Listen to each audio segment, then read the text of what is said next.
Thank you, Mr. Speaker. Assembled in the hall today with us, and I'd ask them to stand, are members of the Gallen family, including his children Jim, Francis, Claire, Margaret, and Matt. And at the back of the hall, we have Andrew and Sally and other family members. We're delighted that you're able to join us for the reading of the resolution. Thank you very much for sharing your dad with this institution. You may be seated.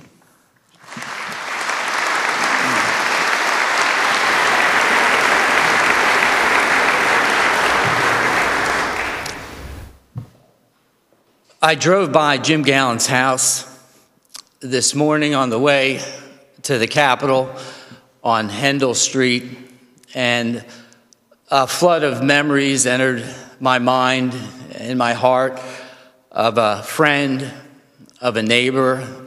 Though he was not a colleague in the House of Representatives here, Jim would often call me during the course of the last year and offer his advice, his humor, and occasionally, for those that knew him best, and only the way that Jim could say it while I was on the phone with him, he'd go, "Gillen, tell that idiot to sit down and shut up."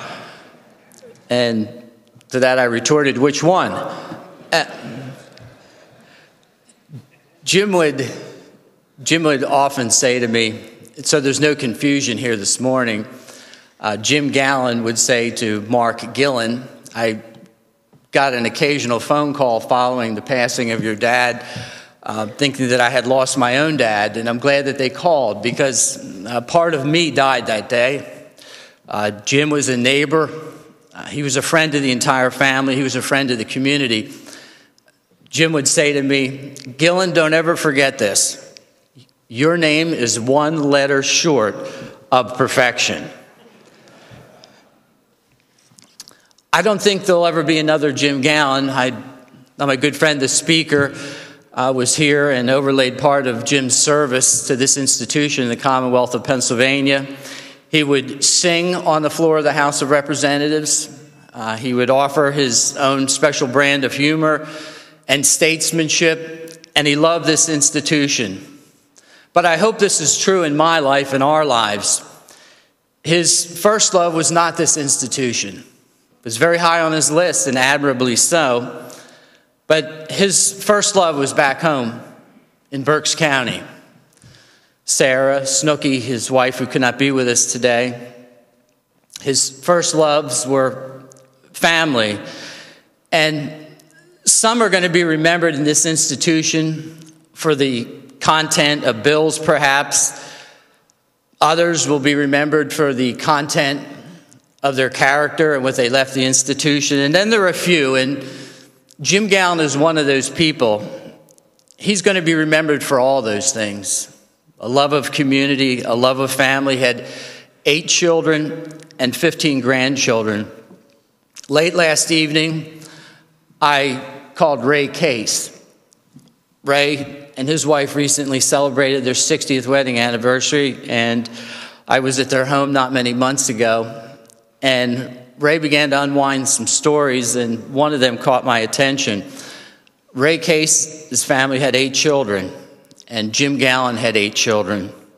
And they used to go on camping trips together. And they took one tent. And they were gone for a week. I had one question for Ray last night. Ray, at the end of 1 week of camping with 16 children and 4 adults, what was the state of Jim's mind and his condition? Ray Case didn't miss a beat. He said, "Mark, Jim was fun-loving, he was kind, he was caring, and he was a servant." And one of the best friends that Jim has in this House of Representatives is Representative Calder Jerome. Democrat, Republican, made no difference to Jim. Jim had a great affection and a care for people, and he never forgot his roots. He came to Harrisburg to serve his community and to represent his community and his family. To you, his children, and to you, his assembled friends, I say this on behalf of Jim Gallen: Well done, my friend.